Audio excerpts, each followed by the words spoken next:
सर्वेभ्यो नमो नमः। संपूर्णानंद संस्कृत विश्वविद्यालय द्वारा अंतर्जाल माध्यमेन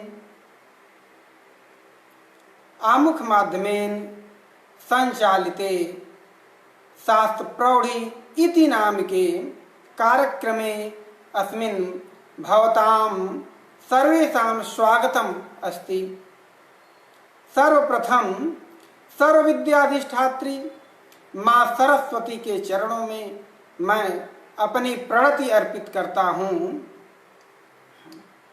वर्तमान समय में संपूर्ण विश्व में व्याप्त कोरोना नामक महामारी के निरंतर बढ़ते प्रकोप को देखते हुए छात्रों के कल्याणार्थ उपकारार्थ विश्वविद्यालय के कुशल प्रशासक न्यायशास्त्र मूर्ति उद्भट विद्वान परम यशस्वी माननीय कुलपति प्रोफेसर राजाराम शुक्ल जी द्वारा विशिष्ट योजना अंतर्गत निर्देशित समायोजित निरुक्त शास्त्र के पंक्तिशः अध्ययन अध्यापन हेतु मैं डॉक्टर सत्येंद्र कुमार यादव, सहायक आचार्य वेद विभाग, आज के पाठ में आप सभी का स्वागत एवं अभिनंदन है। पूर्व कक्षा में हम लोग पिछले पाठ में हम लोग वेदांग की संख्या पर चर्चा किए थे, उनके अर्थ पर चर्चा किए थे और महत्व पर चर्चा किए। आज हम लोग वेदांग का अलग अलग वेदांगों के विभिन्न वेदांगों के षड वेदांगों के एक एक वेदांग पर एक सामान्य चर्चा कर लेते हैं, फिर निरुक्त की तरफ अग्रसर होंगे, आगे बढ़ेंगे और निरुक्त का विस्तृत व्याख्या की जाएगी। पहले हम लोग सर्वप्रथम शिक्षा ग्रंथ को ले लेते हैं। शिक्षा वेदांग, पहला वेदांग शिक्षा, इसका अर्थ है वर्णोच्चारण की शिक्षा देना। सायण ने ऋग्वेद भाष्य भूमिका में शिक्षा का अर्थ दिया है स्वर वर्णादुच्चारण प्रकारो यत् शिक्षते उपदिश्यते सा शिक्षा, जिसमें स्वर वर्ण आदि के उच्चारण की शिक्षा दी जाती है उसे शिक्षा कहते हैं। ये कहते हैं इस प्रकार शिक्षा का उद्देश्य है वर्णोच्चारण की शिक्षा देना। किस वर्ण का किस स्थान से उच्चारण किया जाता है, इसमें क्या प्रत्यय करना पड़ता है, उसका विभाजन किस रूप में होता है, कितने आभ्यंतर यत्न हैं, कितने बाह्य यत्न हैं और कितने प्रयत्न हैं, शरीर वायु की किस प्रकार वर्ण के रूप में परिवर्तित हो जाती है, कितने स्वर हैं, किस स्वर का किस प्रकार उच्चारण किया जाता है, इत्यादि तत्वों का इत्यादि विषयों का इसमें विवेचन किया गया है। तैत्तरीयोपनिषद में शिक्षा के 6 अंगों का उल्लेख प्राप्त होता है। उसमें 6 अंगों का उल्लेख किया गया है। वर्ण स्वर मात्रा वलम साम संतान इति उक्त शिक्षाध्याय है।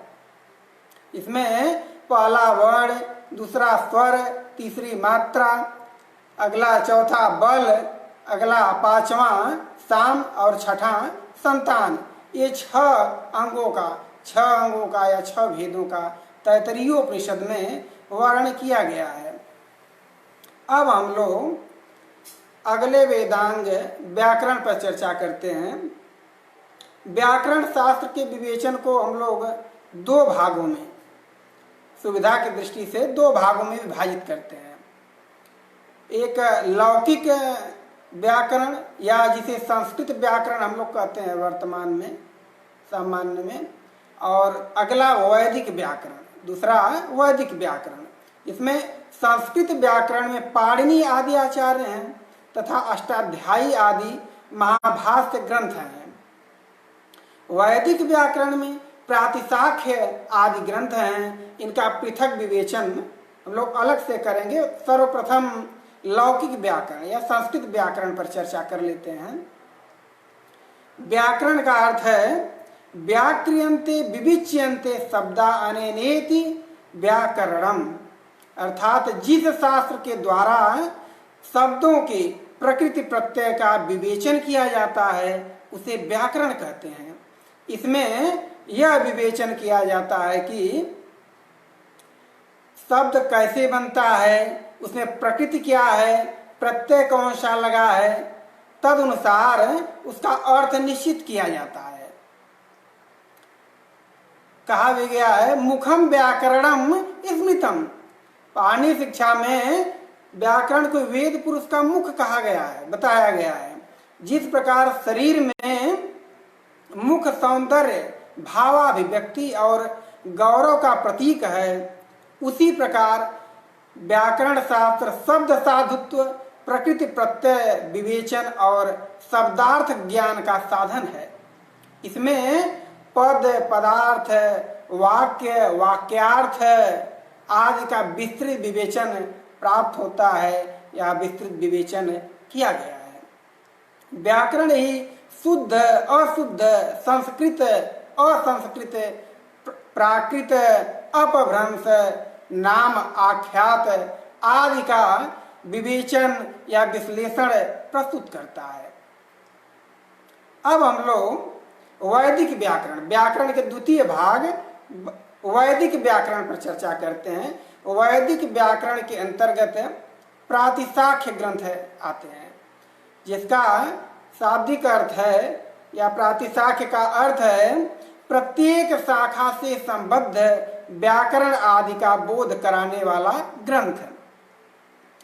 चारों वेदों की अनेक शाखाएं हैं, अतः प्रातिशाख्य ग्रंथों की संख्या भी वेदानुसार अनेक है।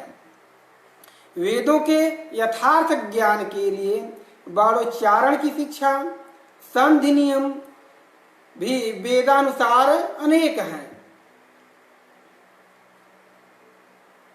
शब्द रूप, धातु रूप, उदात्त, अनुदात्त, स्वरित, स्वर और छंदों का ज्ञान अनिवार्य है। इस आवश्यकता की पूर्ति के लिए प्रातिशाख्य ग्रंथों की रचना हुई है। प्रातिशाख्य ग्रंथों का शिक्षा, व्याकरण और छंद तीनों से साक्षात संबंध है, तीनों से साक्षात संबंध है इसका। अतः इनका त्रिविध महत्व है। अतः प्रातिशाख्य ग्रंथों का त्रिविध, तीन प्रकार से महत्व है। प्रत्येक शाखा में उस वेद से संबद्ध सभी आवश्यक बातें दी गई हैं। अब हम लोग अगले वेदांग छंद शास्त्र पर चर्चा करते हैं। छंद, छंदस, जो छंदस शब्द छद ढकना अर्थ में धातु से, छद धातु से बना है। यास्क ने महर्षि यास्क ने निरुक्त में छंदस का निर्वचन किया है। छंदांसी छादनात्, अर्थात छंद भावों को आच्छादित करके उसे समष्टि रूप प्रदान करता है। इसके कारण छंद गेय और सुपाठ्य हो जाते हैं। कात्यायन ने सर्वानुक्रमणी में छंद का लक्षण इस प्रकार दिया है, यदक्षर परिमाणम तत् छंदः, जिसमें वर्णों या अक्षरों की संख्या निर्धारित होती है उसे छंद कहते हैं। इसका अभिप्राय यह है कि वैदिक छंदों का आधार अक्षर या वर्णों की संख्या है। अक्षरों की संख्या के आधार पर ही वैदिक छंदों के नाम रखे गए हैं।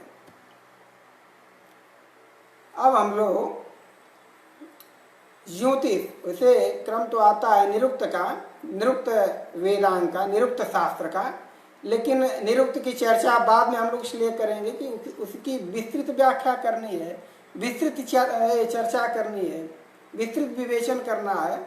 तो पहले हम लोग इसका संक्षेप में देख लेते हैं। ज्योतिष और एक कल्प बचा हुआ है, तदुपरांत हम लोग निरुक्त पर चर्चा करेंगे। तो पहले हम लोग ज्योतिष को देखते हैं, ज्योतिष वेदांग को, जिसे काल यज्ञ शास्त्र, जिसे काल यज्ञ नहीं सॉरी जिसे काल ज्ञान शास्त्र या काल विज्ञान शास्त्र के नाम से भी जाना जाता है। इसका अर्थ है, ज्योतिष का अर्थ है ज्योतिर्विज्ञान। सूर्य, चंद्र, ग्रह, नक्षत्र आदि आकाशीय पदार्थों की गणना ज्योतिर्मय पदार्थों में है। इनमें संबद्ध विज्ञान को ज्योतिष या ज्योतिर्विज्ञान, अंग्रेजी में एस्ट्रोनॉमी कहा जाता है। महर्षि लगद ने इसको ज्योतिषाम अयनम अर्थात नक्षत्रों आदि की गति का विवेचन करने वाला शास्त्र कहा है। महर्षि लगद ने ज्योतिष के लिए एक दूसरा शब्द दिया है या दूसरा नाम दिया है, काल ज्ञान शास्त्र या काल विज्ञान शास्त्र। कहा है काल ज्ञानम प्रवक्ष्यामि। इसमें काल चक्र, संवत्सर चक्र तथा काल संबंधी तथ्यों का है। इस प्रकार काल विज्ञान और काल विज्ञान और ज्योतिर्विज्ञान दोनों का समन्वय स्थापित किया गया है या दोनों का समन्वय है। अब हम लोग अगले वेदांग कल्प वेदांग या कल्प सूत्र पर चर्चा करते हैं। कल्प का अर्थ है, आचार्य सायण ने कल्प का अर्थ दिया है जिन ग्रंथों में यज्ञ संबंधी विधियों का समर्थन या प्रतिपादन किया जाता है उन्हें हम कल्प या कल्प सूत्र कहते हैं। ऋग्वेद प्रातिशाख्य की टीका में विष्णुमित्र ने कहा है कि जिन ग्रंथों में वैदिक कर्मों, यज्ञ, याग आदि का सांगोपांग विवेचन किया जाता है उन्हें कल्प कहते हैं। अभिप्राय यह है कि वेदों में वर्णित छोटे और बड़े यज्ञों की सर्वांगपूर्ण विधि विधान का जिन ग्रंथों में वर्णन किया जाता है, विवेचन किया जाता है, उन्हें हम कल्प ग्रंथ या कल्प सूत्र ग्रंथ कहते हैं। ये सूत्र रूप में लिखे गए हैं, अतः इन्हें सूत्र भी कहा जाता है, कल्प सूत्र भी कहा जाता है। आचार्य सायण का कथन है कल्प्यते समर्थ्यते याग प्रयोगोत्र इति व्युत्पत्ति है। और विष्णुमित्र ने कहा है वेद विहिता नाम कर्मणाम आनुपूर्वेण कल्पना शास्त्रम। इस प्रकार कल्प का अर्थ उन्होंने किया है। और कल्प के मुख्यतः 4 भेद बताए जाते हैं। कल्प के मुख्यतः 4 भेद किए गए हैं, जिनमें पहला है श्रौत सूत्र, द्वितीय गृह सूत्र, तृतीय धर्म सूत्र और चतुर्थ है सुलभ सूत्र। इसमें पहला है श्रौत सूत्र। श्रौत का अर्थ है श्रुति प्रतिपादित या वेदों में वर्णित। श्रुति से श्रौत शब्द बना है। श्रौत सूत्रों में वेदों में वर्णित यज्ञ, याग, इष्टियों का विस्तृत विवेचन और वर्णन किया गया है। इनमें प्रारंभ में तथा अंत में क्या क्या करना है, इसका क्रमानुसार पूर्ण विवरण दिया गया है।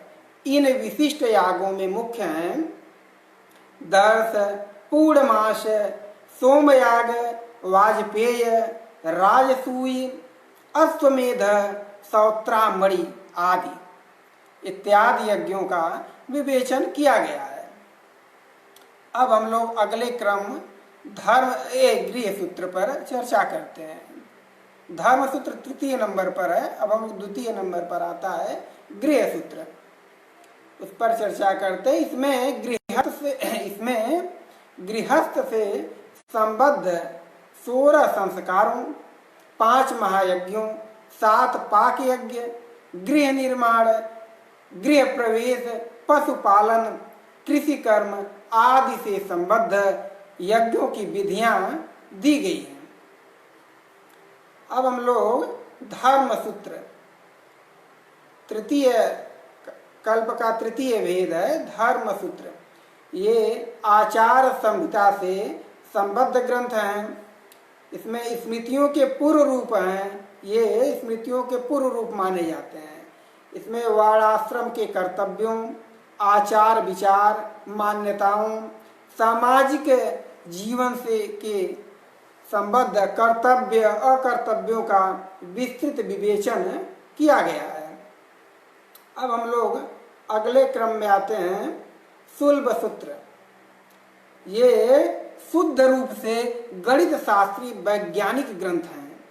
इसमें गणित शास्त्र के अंग ज्यामिति शास्त्र से संबद्ध अनेक प्रमेय दिए गए हैं।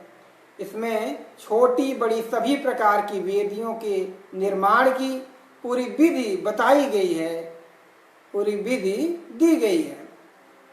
सभी पाश्चात्य विद्वान इन ग्रंथों में वर्णित ज्यामिति से संबद्ध प्रमेयों आदि के वर्णन पर मंत्रमुग्ध हैं।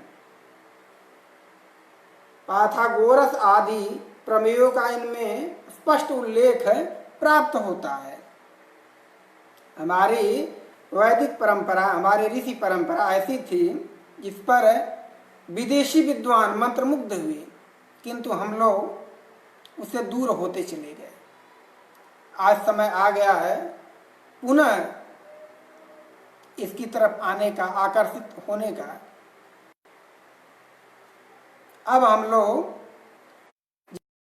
विवेचन करना है जिस वेदांग का, अर्थात निरुक्त वेदांग का।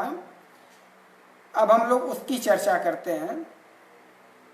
इसका अर्थ है निर्वचन या व्युत्पत्ति। निरुक्त का अर्थ है निर्वचन या व्युत्पत्ति या उत्पत्ति। शब्द के मूल रूप का ज्ञान कराना, शब्द में प्रकृति प्रत्यय का स्पष्टीकरण, धात्वार्थ प्रत्ययार्थ का विशदीकरण, समानार्थक नानार्थक शब्दों का विवेचन आदि कार्य निरुक्त का है। इसके लिए अंग्रेजी में इटमोलॉजी शब्द का प्रयोग किया जाता है, जिसका अर्थ है शब्द की उत्पत्ति या व्युत्पत्ति और उसके विकास की प्रक्रिया का अध्ययन। इसे ही शब्द व्युत्पत्ति शास्त्र भी कहा जाता है। प्राचीन काल में इस शास्त्र को ही निरुक्त कहा जाता था। प्राचीन काल में इसे निरुक्त नाम से जाना जाता था। भाषा शास्त्र की दृष्टि से निरुक्त का बहुत अधिक महत्व है। इसमें शब्द के मूल का ज्ञान कराया जाता है। इसमें अर्थ विज्ञान की अनेक विधाओं का समावेश किया गया है। शब्द के अर्थ का किस प्रकार विकास होता है, किस प्रकार एकार्थक शब्द अनेकार्थक हो जाते हैं और विभिन्न अर्थों वाले शब्द एकार्थक हो जाते हैं। समानार्थक शब्दों में सूक्ष्म भेद क्या हैं, शब्दों के अर्थों में परिवर्तन कैसे होता है, किस प्रकार होता है, इत्यादि का इसमें विस्तृत विवेचन किया गया है। महर्षि यास्क ने स्पष्ट किया है कि गो आदि शब्द कैसे नानार्थक हुई, कैसे अनेकार्थक हुई।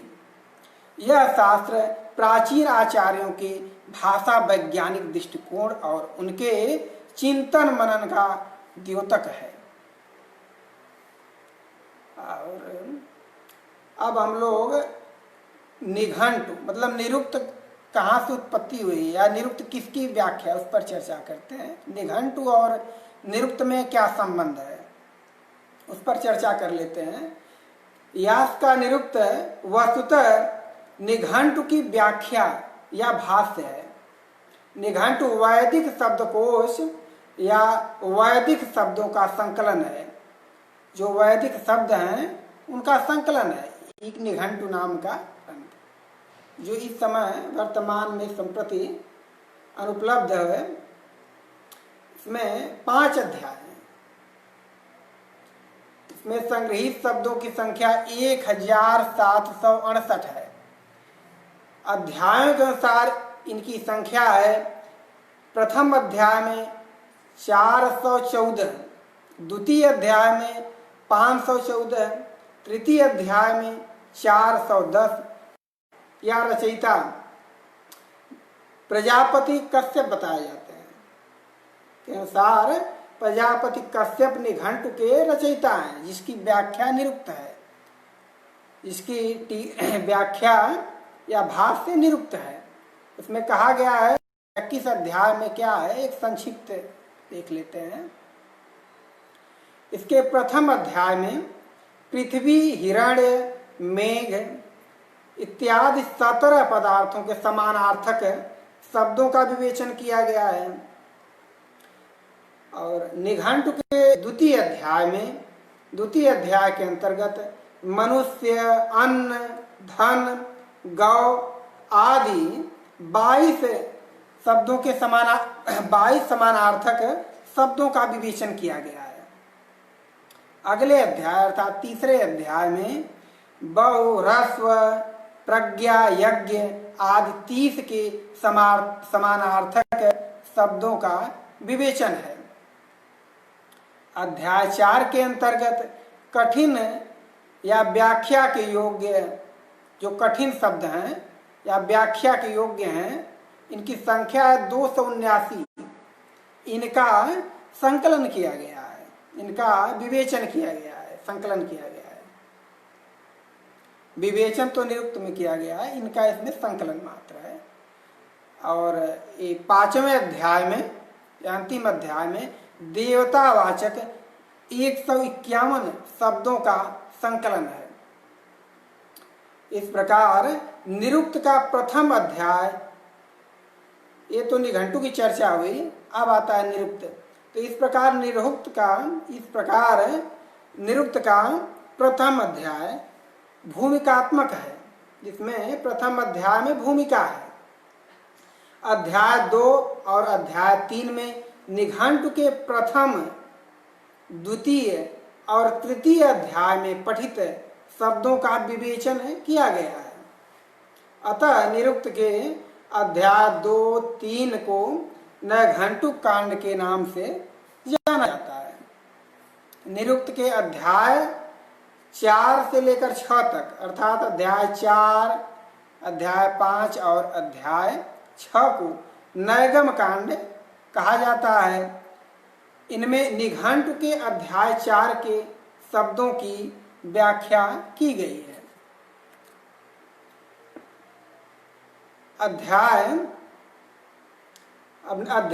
निरुक्त के अध्याय 7 से लेकर 12 तक को दैवत कांड के नाम से जाना जाता है।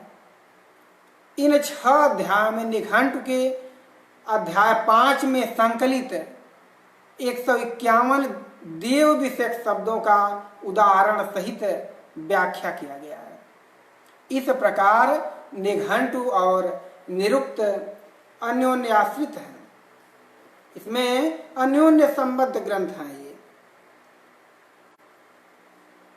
अब हम लोग यास्क निरुक्तकार के पहले कौन कौन से निरुक्तकार थे उन पर चर्चा करते हैं। आचार्य दुर्गाचार्य ने, व्याख्याकार या आचार्य दुर्गाचार्य ने निरुक्त के 14, उन्होंने ग्रंथ में 14 निरुक्तकारों की चर्चा की है। उन्होंने कहा है चतुर्दश प्रभेदम। इसका अभिप्राय है कि यास्क सहित 14 निरुक्तकार हैं। इसमें से 12 का उल्लेख स्वयं यास्क ने अपने निरुक्त में किया है। यास्क के पूर्ववर्ती मुख्य निरुक्तकार हैं आग्रायण, औपमन्यव, औड़वाभ, गार्ग्य, गालव, वार्ष्यायणी, शाकपुरी इत्यादि उनके पूर्ववर्ती निरुक्तकार हैं, पूर्ववर्ती आचार्य हैं। निरुक्त यास्तले निरुक्त में यथास्थान इन आचार्यों का, इन निरुक्तकारों का उल्लेख किया है, उदाहरण प्रस्तुत किया है। अब हम लोग निरुक्त के टीकाकारों पर चर्चा कर लेते हैं कि कौन कौन सी प्रमुख टीकाएं हैं, प्राप्त हैं। इसकी मूल रूप से 3 टीकाएं संप्रति उपलब्ध होती हैं। ये हैं दुर्गाचार्य की टीका, दुर्गाचार्य आचार्य हैं, इनकी टीका का नाम है ऋज्वर्थ वृत्ति। इसमें निरुक्त के प्रत्येक शब्द को उद्धृत करके उसकी व्याख्या, उसकी स्पष्ट व्याख्या की गई है। यह टीका अत्यंत विद्वतापूर्ण एवं प्रामाणिक है, इसमें कोई संदेह नहीं, ये प्रामाणिक टीका है। अगले हैं टीकाकार स्कंद महेश्वर, इनकी टीका लाहौर से प्रकाशित हुई है। ये स्कंद ऋग्वेद के भाष्यकार भी हैं, इन्होंने ऋग्वेद पर भी भाष्य किया है और इस पर भी टीका लिखा है, निरुक्त पर भी। अगले टीकाकार हैं वर रुचि, इनकी टीका का नाम है निरुक्त निचय। इसमें 100 श्लोकों में निरुक्त के सिद्धांतों की व्याख्या की गई है। इस प्रकार एक सामान्य चर्चा हुई। अब हम लोग निरुक्त के प्रतिपाद्य विषय पर चर्चा करते हैं। संक्षेप में निरुक्त के प्रतिपाद्य विषय 5 कहे गए हैं या 5 बताए गए हैं। वर्णागम विचार, पहला वर्णागम विचार, वर्णों का आगम किस प्रकार होता है। अगला है वर्ण विपर्य विचार, वर्णों में विपर्य आदान प्रदान बदलाव कैसे होता है। वर्ण विकार, वर्णों में विकार कैसे होता है, उस पर विचार किया गया है। वर्ण नाश, वर्णों का नाश कैसे होता है, उस पर विचार किया गया है। और धातुओं का अनेक अर्थों में प्रयोग किस प्रकार होता है, कैसे होता है, उस पर विचार किया गया है। कहा भी गया है वर्णागमो वर्ण विपर्यस्य देवचापरो वर्ण विकार नाशो धातु तदर्थातिशयेन योग तदुच्यते पंचविधम निरुक्तम। इस प्रकार निरुक्त के 5 प्रतिपाद्य विषय बताए गए हैं। अब हम लोग निरुक्त के अध्यायानुसार, निरुक्त में अध्यायों में वर्णित एक संक्षिप्त देख लेते हैं कि किस अध्याय में क्या वर्णन हुआ है। एक सामान्य पर देख लेते हैं और फिर आगे विस्तृत अध्ययन होगा।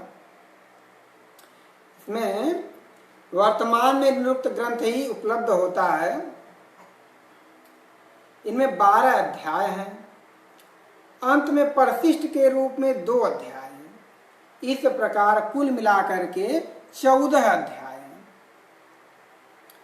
जिनके प्रथम अध्याय में वर्णित है निघंटु, नाम, आख्यात आदि 4 पद विभाग, शब्द नित्यता का विवेचन, षड्भाव विकार, उपसर्गों का अर्थ विवेचन, सभी नाम धातुज हैं, इसका प्रतिपादन, मंत्रों की सार्थकता का प्रतिपादन, अर्थ ज्ञान का महत्व, इन सब विषयों का विवेचन प्रथम अध्याय में किया गया है।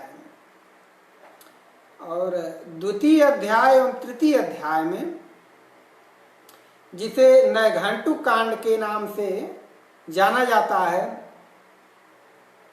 अध्याय 2 के प्रारंभ में निर्वचन और निघंटु में पठित कठिन शब्दों की उदाहरण सहित व्याख्या की गई है। अब शेष में निघंटु में पठित शब्दों की व्याख्या है। अध्याय 4 एवं अध्याय 6, अध्याय 4 से लेकर 6 तक अर्थात 4, 5 और अध्याय 6 को नैगम कांड या एकपदिक कांड के नाम से जाना जाता है। इन 3 कांडों में वेदों में निघंटु में पठित कठिन शब्दों की उदाहरण सहित व्याख्या की गई है। ये 2 कांड हुए, नैघंटुक कांड पहला, दूसरा हुआ नैगम कांड या एकपदिक कांड। अगला कांड आता है दैवत कांड। इसके अंतर्गत अध्याय 7 से अध्याय 12 तक आते हैं। इन अध्यायों में देवतावाचक शब्दों की विस्तृत व्याख्या की गई है, जिसमें दीवलोक, अंतरिक्ष लोक, पृथ्वी स्थानी देवों का विस्तृत विवेचन किया गया है। अध्याय 13 और 14 जो परिशिष्ट अध्याय हैं, इसमें निर्वचन प्रक्रिया, सृष्टि प्रक्रिया, सृष्टि उत्पत्ति तथा दार्शनिक महत्व के अनेक विषयों का विवेचन किया गया है। अब हम लोग निरुक्त के भाषा शास्त्रीय महत्व पर चर्चा करते हैं। यह व्युत्पत्ति शास्त्र या अंग्रेजी में इटमोलॉजी कहा गया है, जिसे व्युत्पत्ति शास्त्र को का आदि ग्रंथ है, प्राचीन ग्रंथ है या प्रथम ग्रंथ है।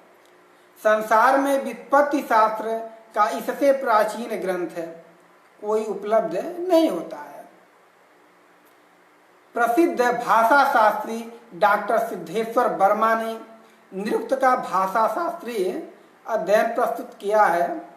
उनके मतानुसार निरुक्त में 1158 शब्दों की व्युत्पत्तियां दी गई हैं, जिसमें 762 व्युत्पत्तियां प्राचीन ढंग की हैं, 199 पूर्णतया वैज्ञानिक हैं और 199 अस्पष्ट हैं, जिनका अर्थ स्पष्ट नहीं हुआ है। डॉक्टर वर्मा ने इन व्युत्पत्तियों के प्राचीन भाषाओं ग्रीक, लैटिन, अवेस्टा आदि से तुलनात्मक अध्ययन प्रस्तुत किया है। निरुक्त में वैदिक मंत्रों की निर्वचनात्मक व्याख्या की गई है। यास्क ने वैदिक देवतावाचक शब्द जैसे अग्नि, इंद्र, वरुण, सविता आदि को निर्वचनात्मक मानकर इनसे संबद्ध मंत्रों के 4 प्रकार के अर्थ प्रस्तुत किए हैं। प्रथम है आध्यात्मिक, द्वितीय है आधिदैविक, तृतीय है आधिभौतिक और चतुर्थ है अधियज्ञ अर्थात परमात्मा, देवता, पंचभूत और यज्ञ से संबद्ध। इस पद्धति को नैरुक्त पद्धति कहा जाता है। स्वामी दयानंद सरस्वती ने यास्क की इस व्याख्या पद्धति को आदर्श पद्धति माना है। उन्होंने इस पद्धति को एक आदर्श माना है, जिसके अनुसार ही ऋग्वेद और यजुर्वेद किया गया है।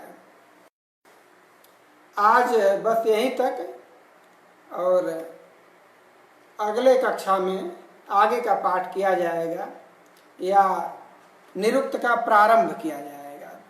इसमें पक्तिशः अध्ययन हम लोग प्रारंभ करेंगे अगले पाठ में। ठीक है, सर्वभ्यो नमो नमः।